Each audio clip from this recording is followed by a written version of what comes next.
Do you tend to make things more complicated than they should be? What is it like to be part of a coveted startup accelerator seeking venture capital funds? As a woman, this is such a great behind the scenes look at the nitty gritty of funding and scaling a business. You're going to want to pay close attention and take notes. But first, Danielle talks about the danger of discounting. So it isn't just repeat purchases times the cost, or the price of that So we purchase, right? actually, we have that. We have like the lifetime customer profit is really Right. So profit, yeah. not just the actual, because obviously you can do like the gross, right? But that isn't very telling, especially like you said, if it shoots from a customer acquisition cost of 10 to 150.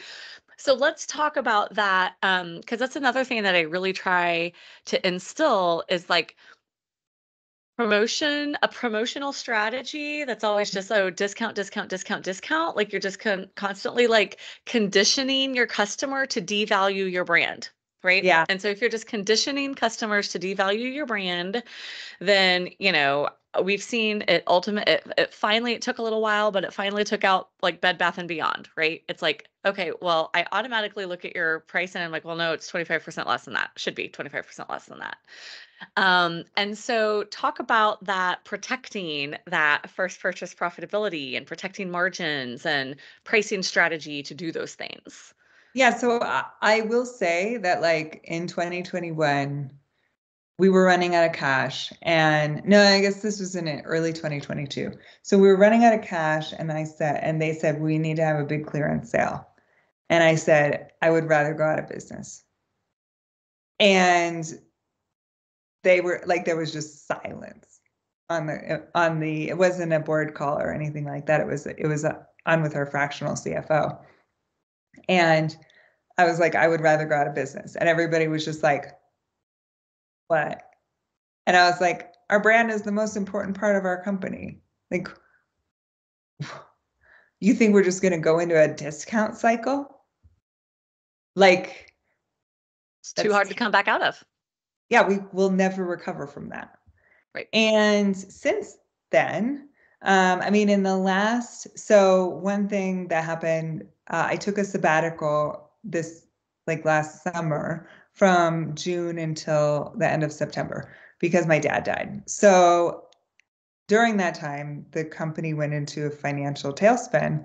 And part of that was that they were and they were, I don't fault anybody for this, but one of the things that happened was they were launching things without promotional support. They weren't trying to focus on customer acquisition.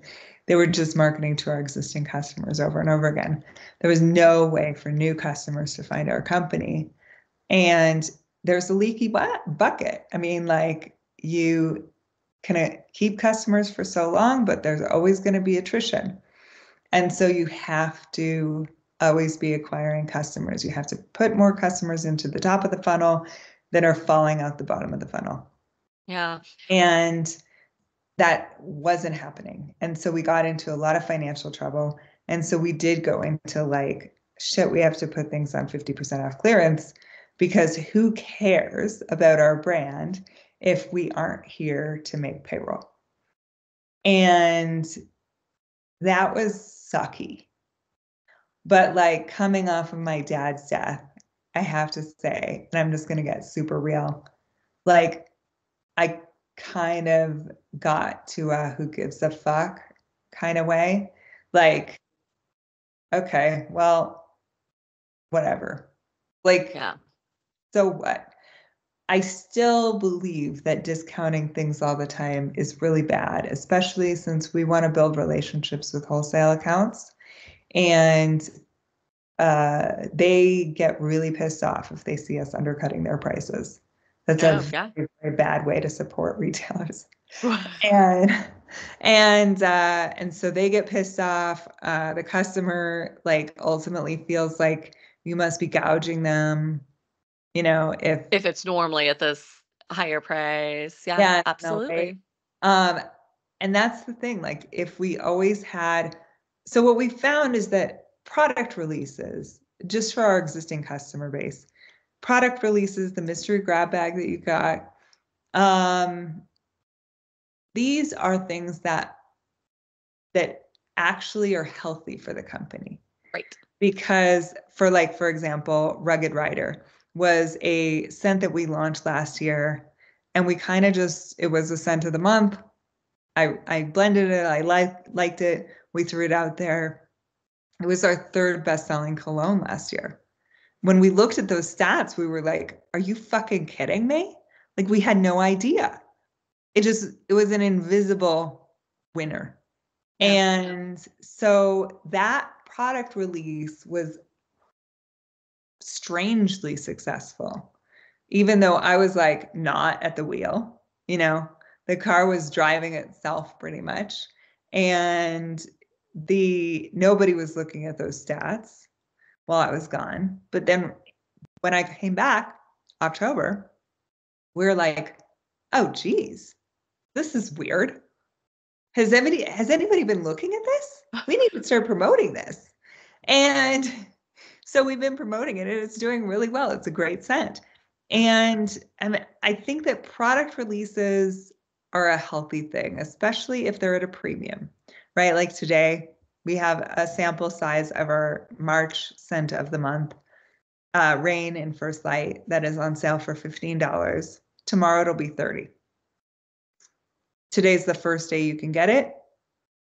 Then it'll sell out in probably a week and a half. Yeah. And that's like it. So if you wanted that scent, well, if you wanted to try it before we release the 100 milliliter, you should, like, not you particularly, but Right. a person knows they have to get it now.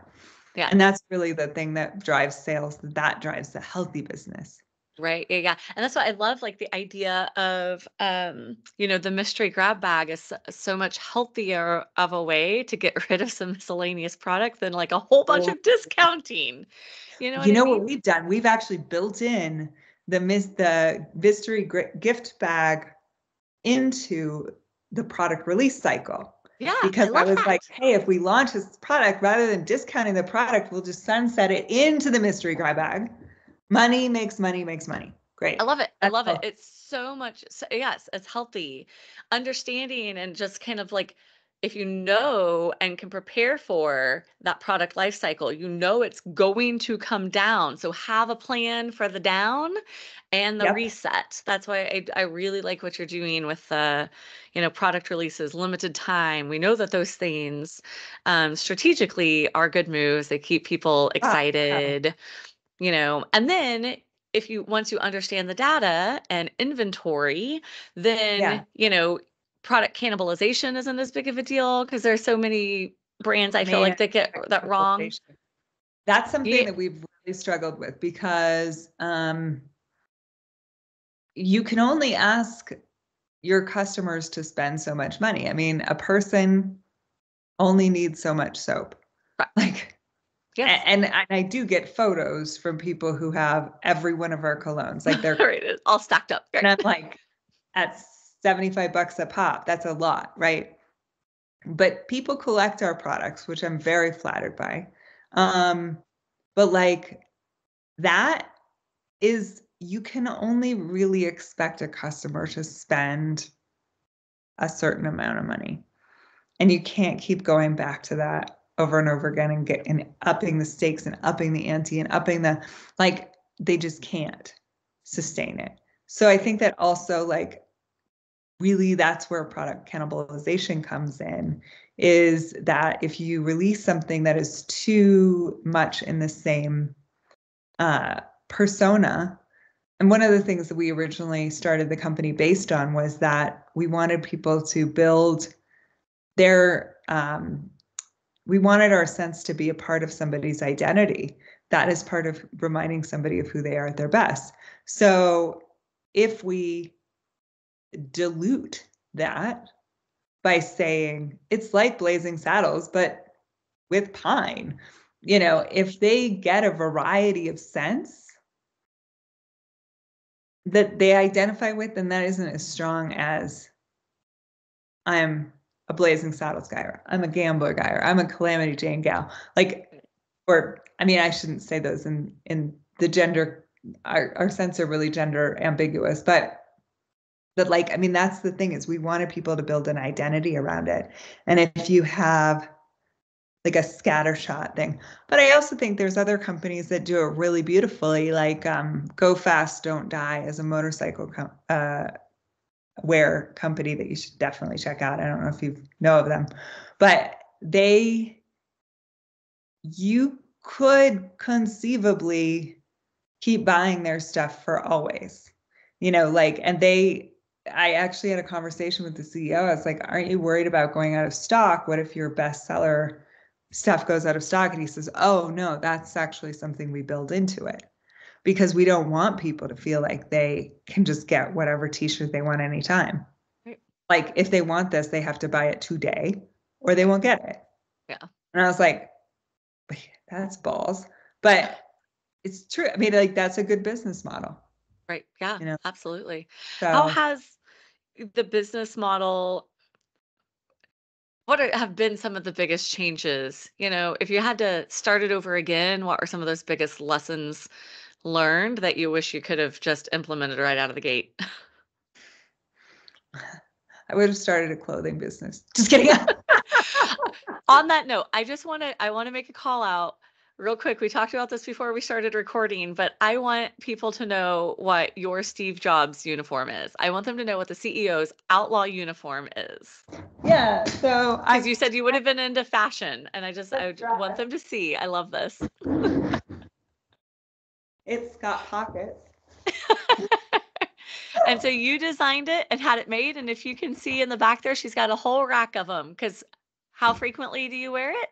Every single day. Every single day. I wear it camping. The only thing is I'm going to Egypt and I can't wear it to Egypt. And I'm like, fuck, I don't have anything to wear. What am I going to wear? But I love that it's your turtleneck and jeans. It's your Steve Jobs Apple uniform for Outlaw. And it looks so unique, but it actually is not unique at all. And I think that that's one of the things I like about it, is that it's like distinctive to people who don't know me. But to everybody who knows me, it is very normal. I love that. So anyway, no, if I could start one thing again. So I think complexity. So Mexican restaurants is what I will talk about. Mexican restaurants have like 5 ingredients, but they make an entire menu from these 5 ingredients. Yeah. And my Dax just came in. And one of the things that we did when we were in the very beginning of our company, some of our scents have like 7 different scents in them, like 7 different fragrances. And like Fire in the Hole had so many different components, each of them from a different source. So if any one of those things, if the supply chain on any one of those falters, the entire product cannot be made, and you have all of this other inventory still. It's just sitting there being a waste of money. And that is so expensive. And especially in the pandemic when things were, we can't get this kind of chipboard, but we can get this kind of chipboard. Like, oh my God, it was ridiculous. And just I can't tell you how many products that we came up with just because we were like, well, we can't make this, so what are we going to make with it? And the complexity of all of the components. We were talking a little bit about SKU rationalization and how diversity of product is not necessarily a great thing. But I think that the diversity of ingredients and components is a huge problem. And yet nobody goes to a Mexican restaurant and feels a lack of dishes that you can have. You can make a lot with those few ingredients. You can make a lot of different things. Some things have 3/4 of the plate is cheese. Some things have 3/4 of the plate is tortilla. All right, plate is tortilla. Like there is a lot. And so simplicity doesn't mean limitation, it means consistency. And that's like a really strong foundational thing. If I could go back and like shake myself, I'm always telling people like the destruction of the machine was built into the machine when we made the machine. Like this complexity, the fact that every single tiny gear had to be working perfectly in order for the whole machine to work, it's stupid. Right. Like, yeah. So that, I guess that's the one of the things. Complexity. I Yeah, mean, I I'm love saying that. And I make love things. your analogy. I love your Mexican restaurant analogy. That's amazing. And you're so right. It's just like just a funny personal aside. My husband one day, I love to cook, and I had all day. It was like a Saturday or something, and I had all day, and I was like, "What do you want?" And he's like, "I'd really like homemade enchiladas." And so I was like, "Okay." And so I start literally with like a whole chicken. You know what I mean? Like I'm starting completely from scratch. Yeah. And I work hours and hours and hours on this. And I hand him his plate, and it's the most like beautiful. And I'm like, here's your. And I stopped and I was like, shit, I made a chimichanga. I was like, All you wanted. It's okay because you just soak it in some grease and pour right, some cheese on it. exactly. But it was so funny because, like you said, all the right ingredients. I had all the right ingredients, but I Mhm. made a chimichanga instead of enchilada. I'm sure he Really, was excited. he was very excited, and it was the most beautiful golden um queso topped enchilada, but or chimichanga, but Chimichurri. that was hilarious. But that is what made me think of that. It was just like, oh, that's funny because you're absolutely right. And so making sure that you understand, what can I do with these things instead of having to be these things that Yeah, and that's I one of am the having things. to I, of manage. course, don't have one of them here on this desk. But like one of the things that we realized is that the back of our limited edition colognes doesn't have to be the same. Like the label doesn't have to be customized for every single cologne. Our beard elixir, our beard oil labels are all the same on the back because we can order, 700 of them, and then we can use them across all of the Right, scents. That's an efficiency, and right. that is something um, I really didn't. I really, really, really didn't conceive of that at the beginning. Okay. Yeah. One last question. You Yeah. have been so, so generous with not just your time, but like with your transparency. And I'm so thankful for that. So I want to ask, and to the students, we've had such a great conversation. There were a few questions that we weren't able to get to, but that's okay because this might not have to be our last one. But can you talk to us about venture capital, fundraising, scaling, and being a woman? Yeah. Oh, yeah. Okay. So sorry. Now, okay. Yeah. So fundraising. First of all, people think it was not a conscious decision to raise money. Like there was some thing that I got caught up in or whatever. But I always wanted Outlaw to be I really want to take Outlaw public because I want Outlaw to be, well, I mean, we've talked about kind of a movement. I really do want it to be a cultural phenomenon. And I do want it to redistribute wealth and everything. I mean, I feel like a corporation has the opportunity for an incredible amount of good, right? Like you can't really create the kind of impact in the world without creating something like a corporation. And so I did want to get investment also coming from not a family of really rich people. I didn't have connections. And I also had no experience pitching. Zero. Like I didn't even know somebody had to explain to me what a capitalization table was, a cap table.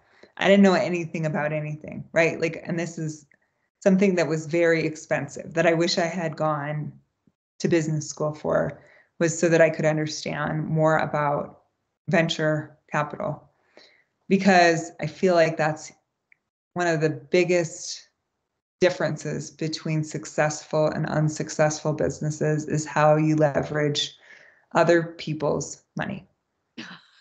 Yes. And That's why the top companies on the Forbes and Fortunes list all the time are financial services, because that's what they figured out. They figured out how to leverage other people's money to make money yeah, for themselves. and So, that's what, like Richard Branson, you know, Elon Musk, none of these people use their own money. right. I mean, I mean, obviously they, come from money, but Right. for the most part, like the biggest investments that they make are not their own pocket funds. Right. Um, so I think one of the things that I really wanted to do was, I knew I was going to raise money, and I knew also that as a woman raising money, like you really have that not going for you. Like something like 2%. It used to be some vast number like 2.16%. But now it's less. Those were the good old days in the 2000s before the pandemic. um, Something like 2% of all venture funds go to women. And I think that there's a lot of reasons for that. I think that women don't actually seek venture funds as much, but there's definitely institutional bias. And I can, like I mentioned earlier, I can always tell when the meeting is over with a venture capitalist is when he questions whether I know my stats about my own customers, because like that's the end of the meeting. And so, as somebody who had no connections, no experience, no knowledge of how any of this works, no knowledge of what equity works like or anything, no ability or time to go get an education, the best thing that I could do was sign up for like free stuff and pitchathons and just suck at it, right? Again, be okay with being uncomfortable, right? Just suck at pitching. And so I did sign up for something called Founder University that was in the Bay Area. And I was driving over from Reno, right? This was before it was minutes before the beginning of the pandemic. And I was driving over there and I was like, I should probably look up what this thing is that I'm going to, because I had signed up for it thinking, oh, good, this will be like a business crash course. And then I didn't realize that it was actually a pitch competition. So at a rest stop, I create a pitch deck. And on the way to San Francisco, driving in traffic, I am flipping through the pitch deck and like rehearsing the pitch that I'm going to deliver on the second day of this pitch competition that I did not realize I had signed up for. Not very organized. And so, I mean, they'll just let anybody start a business, let me tell you.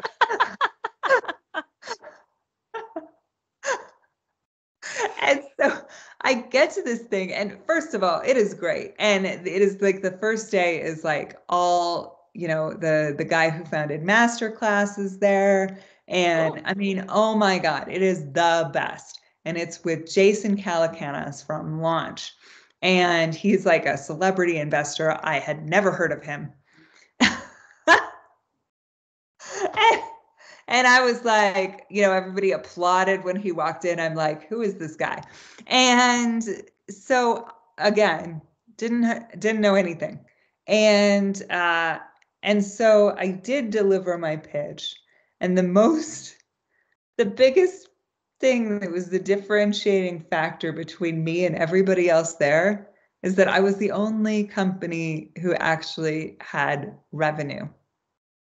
And I mean, that's like the lowest of the bars.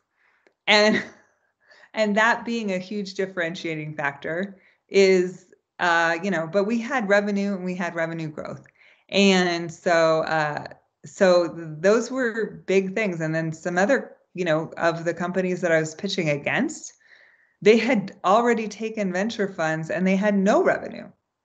So it just came down to numbers. Like, I was also good at the pitch because I had rehearsed for 6 hours, but but like but it was very, very it was just kind of a coincidence that I mean, I was just not up against people who had a lot of revenue. So they invited me to be part of the launch accelerator.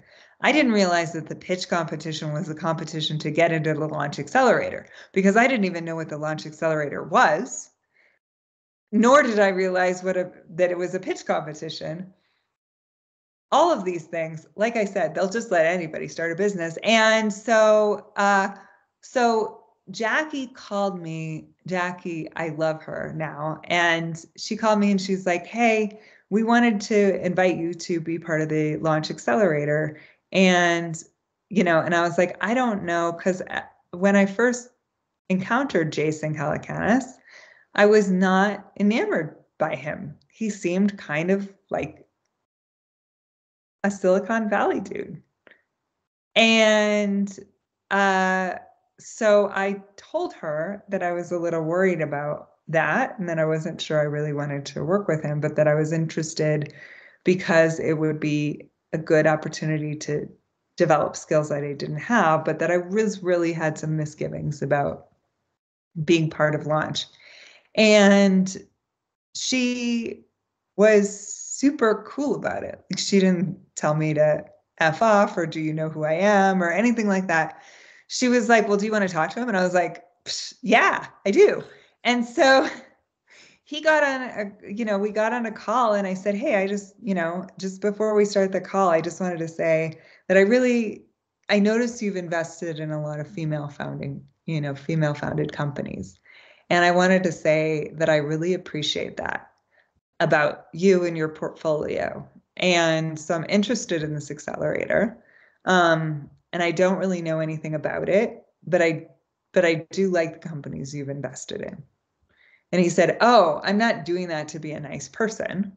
I'm doing that because I like money and they're good investments. And I felt like that was the only acceptable answer he could have given. Like, of all the ones, like, oh, well, women are underrepresented. No, he didn't give a shit. He was like, these are better investments. And that was, to me, the thing that sold me on being part of that accelerator. And that was actually an incredibly good decision.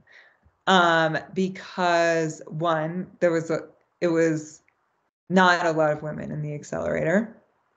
Two, I was pitching about 20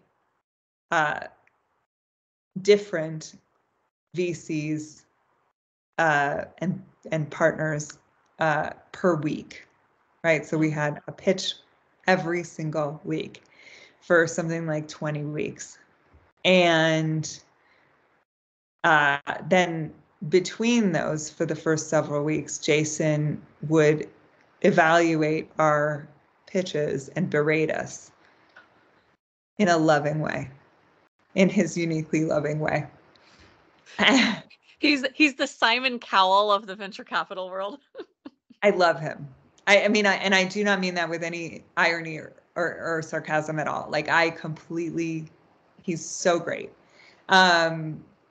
And also, like, I had to really get a better handle on my emotional state at the time.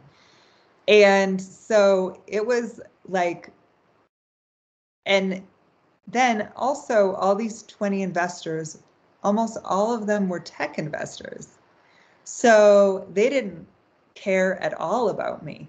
They did not give any feelings at all about what I was pitching. And they each had to rate the pitches based on how much they would invest. And you got points every week that aggregated over the time. And you got a leaderboard of how well you were doing. And so This sounds very divergent-ish. I had to schedule the entire Thursday afternoons just for crying. Because Thursday morning was the pitch competition, the launch accelerator, and then I just would cry for the rest of the day on Thursday. And that went on. I was very lucky to have a mentor who he was like, well, you're going to have to either figure out how to schedule crying into every week, or you're going to have to quit, or you're going to have to not cry. Right. Like, you're just going to have to, you don't, like, okay, where are you? What are you doing?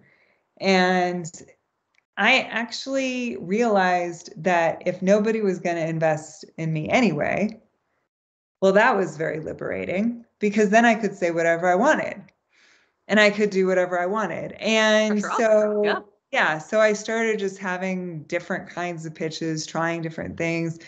They recorded us every week so that we could go back and watch in shame at what words we tripped over and how poor our presentation was.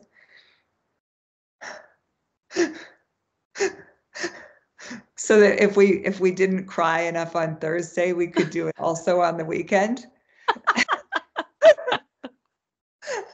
And it was great because Jackie, who I became very close with, she, as part of the accelerator, would introduce me to literally anyone that I want to get an introduction to. To this day, I could write Jackie and say, I want to meet this person. And she would say, okay, cool, send me an introduction request. And so we also had a scoreboard that was that they maintain, like that you have to meet a certain criteria of points every week. And one of them was like outreach to these people, request for introduction, research of these companies. You had to keep your pipeline full, and you had to get a certain number of points every single week. And like getting an appointment with somebody was a certain number of points. And getting a second appointment with somebody was a certain number of points. And so if you weren't getting to those bottom levels, which was like 50 points, you had to do a lot of up at the top funnel work, right? This is how to raise money. Like, that is how to raise money. And it's not like, oh, I'm going to scattershot this person, or, and then this person is not going to, I think I'm going to go all the way with this person. Like, this is not dating. Like, this is not finding somebody that you fell in love with and getting married. This is relentless, like trickle down, and you have to keep your scores up above a certain point. And it is a full-time job. And I actually rented a separate office so that I was not actually at the warehouse, so that I wasn't distracted. So I rented a separate office that I was in every Thursday, and going down these the pitches. And towards the end, even the VCs who weren't investing in tech companies, some of them contacted me and said, I'd like to personally put in money. And I mean, that's amazing. And super amazing. I was ranking by the end of the pitch competition, people who were tech investors were ranking me. And that was the thing. It was like, and I stopped crying. Like, I actually really enjoy pitching now. And that's where the conversation, with the University of Nevada, Reno student, I was like, could I just go pitch recreationally? That would be fun. And so that was a really great experience, because not only did I learn that and there's people who learn different things from different accelerators, right? So like I have a friend who is in an accelerator that is not launch accelerator, and I don't really know the value that they're getting from that accelerator, but I can tell you that they're not getting the coaching on how to do, and they're not getting that relentless. You have to keep your scores up. You have to keep your scores up. Yeah. Request more introductions. You're not getting your scores. Like that, they're not getting that from their accelerator. And for somebody with no connections, with, you know, a quirky style, with an unconventional product, with a bizarre sense of humor, with a CPG non-conforming product, the accelerator provided me with an opportunity to meet and engage with some of the most interesting, coolest people who are mentors of mine to this day.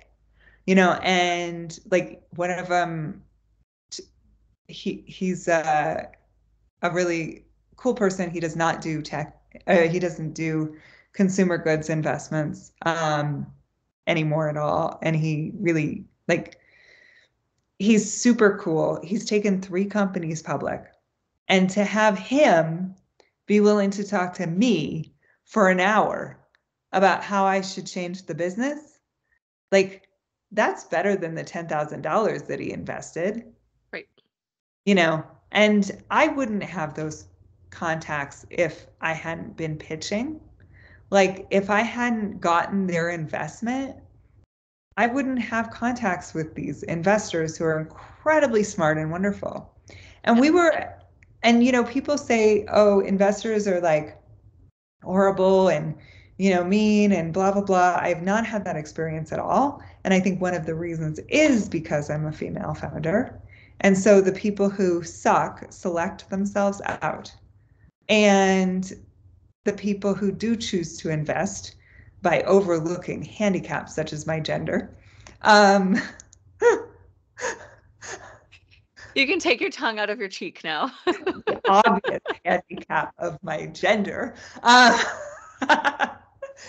No, I mean, like, I think that the people who chose to invest are the kind of people who would not be monstrous to me in times of crisis. And that was like one of the things that was such an incredible moment was like in the last, you know, like last fall, we were actually facing bankruptcy. I mean, we still are, but like, you know, we were really kind of out of hope and out of money. And like we were literally out of hope and out of money because I was still like recovering from, you know, sabbatical. And Genevieve, the lead uh, partner from Springdale, our lead investor from our last round, I was on a call with her and I was like explaining how terrible things were. And I was like, I'm so sorry, you know, and I feel really bad. And she said, oh, this isn't your fault. Like, we don't hold you personally responsible for this. And I was like, yeah, but they were my decisions. And she said, well, not really. I mean, there was a lot of stuff that happened that was outside of your control too. And I was like, well, yeah, thanks for saying so. You know, I still feel bad that you put in, you know, $750,000 and now it's gone. And she said, Danielle, this is our business model. Don't worry about it. Yeah. And I was like, what a gift. Like, what an incredible gift. And all of our investors have been like that. And not one of them has written me and shamed me. Every single one of them, even when I announced that we were doing a down round, you know, through the crowdfunding round, I sent that out in an investor update. All I got was support. And that's because the people who chose to invest in our company did it because of who I am, not because of who I pretended to be. Love it. But it Oh was my hard. gosh. It was so much harder. Wow, talk about gifts. Danielle has given us so many over the course of these 3 videos. I cannot thank her enough for being willing to share what she's learned through the process of building the Outlaw brand with such transparency. From mindsets and emotional states to the best platforms and healthy versus unhealthy business strategies, she's provided a wealth of information that you can incorporate into your own business decision making.